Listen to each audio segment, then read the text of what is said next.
Très bonne fête de Pâques à toi et bienvenue au message lumière de la famille Myriam. Depuis le début de cette semaine, la liturgie nous donne à entendre les différentes apparitions ou manifestations de Jésus à ses disciples. Je te lis celle-ci, racontée par Jean. En ce temps-là, Jésus se manifesta encore aux disciples sur le bord de la mer de Tibériade. Et voici comment.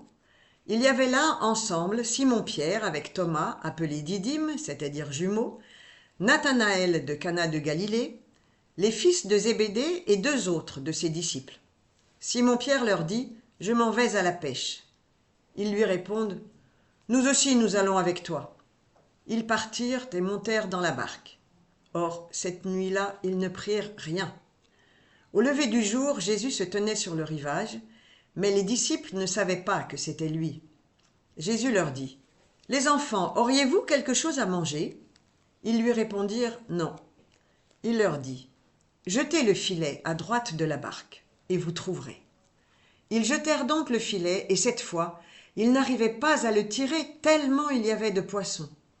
Alors, le disciple que Jésus aimait dit à Pierre : « C'est le Seigneur. » Quand Simon-Pierre entendit que c'était le Seigneur, il passa un vêtement, car il n'avait rien sur lui, et il se jeta à l'eau.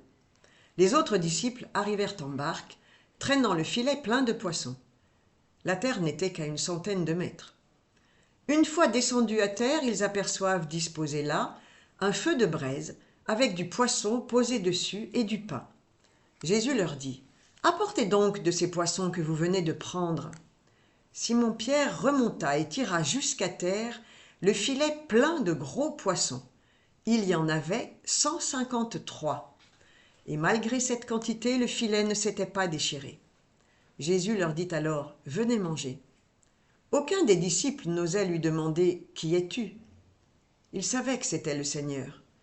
Jésus s'approche, il prend le pain et le leur donne, et de même pour le poisson. C'était la 3e fois que Jésus, ressuscité d'entre les morts, se manifestait à ses disciples. Les 7 disciples dont il est question sont retournés en Galilée, et Pierre, désœuvré et désemparé, retourne à son activité antérieure de pêcheur. Les autres, aussi perdus que lui, l'accompagnent. Jésus leur est déjà apparu 2 fois, mais ils n'ont pas encore reçu l'Esprit Saint, ni leur feuille de route, ce qui explique leur désarroi. Mais même la pêche ne leur réussit pas. Ils travaillent toute la nuit sans rien prendre. L'insuccès de cette pêche symbolise peut-être l'infécondité, la stérilité de leurs actions à l'absence de Jésus.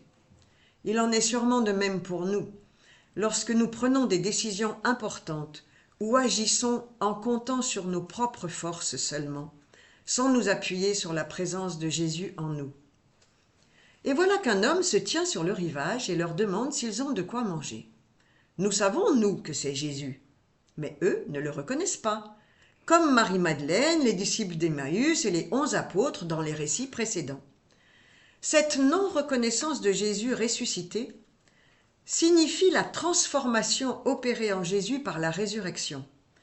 Ni son apparence physique ni sa voix ne leur ont permis de l'identifier. Seul le signe ouvrira les yeux du disciple que Jésus aimait.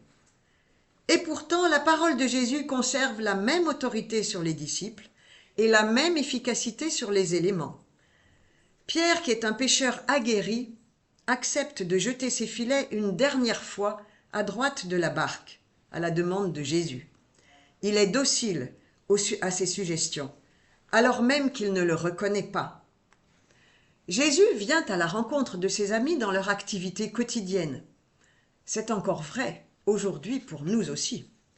Mais toi et moi, sommes-nous capables, comme Pierre, d'entendre ce que nous dit Dieu à travers sa parole ou ce que nous disent nos frères ? Avons-nous cette même humilité ? C'est le disciple que Jésus aimait qui sert d'intermédiaire entre Pierre et Jésus.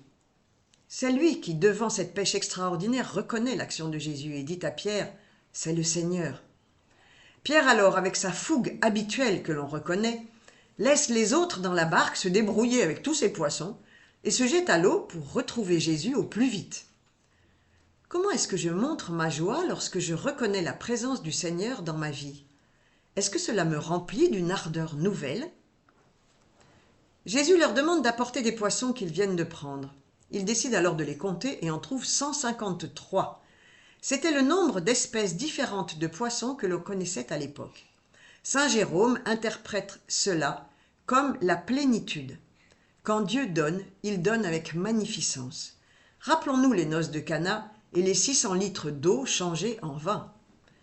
Il n'y a pas de limite au don de Dieu. C'est ce que dit saint Paul dans sa lettre aux Romains.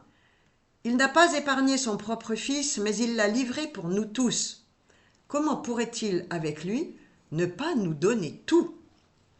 Jésus s'approche d'eux et leur donne du pain et du poisson, qui mystérieusement est déjà prêt. C'est certainement à cause de ce récit que dans l'iconographie des premiers chrétiens, les pains et les poissons symbolisent le repas eucharistique. L'évangéliste Jean nous dit ici, à toi et à moi, que Jésus glorifié nous attend dans nos activités humaines et dans nos célébrations eucharistiques, et qu'il nous prépare ce repas qui nous nourrit et nous permet de le rencontrer. Les gens qui nous entourent sont poussés par une soif profonde de Dieu et comptent sur nous pour leur révéler que Jésus n'est pas seulement un homme bon qui a donné de précieuses leçons d'humanité, mais qu'il est le Fils du Dieu vivant. N'ayons pas peur, encore et toujours, de jeter les filets, malgré la fatigue et l'échec apparent de nos efforts, comme l'ont fait les disciples. Et nous ferons la pêche que Dieu veut, au service de l'Église et de toutes les âmes. Très bonne journée à toi et à bientôt. Christ est ressuscité, il est vraiment ressuscité.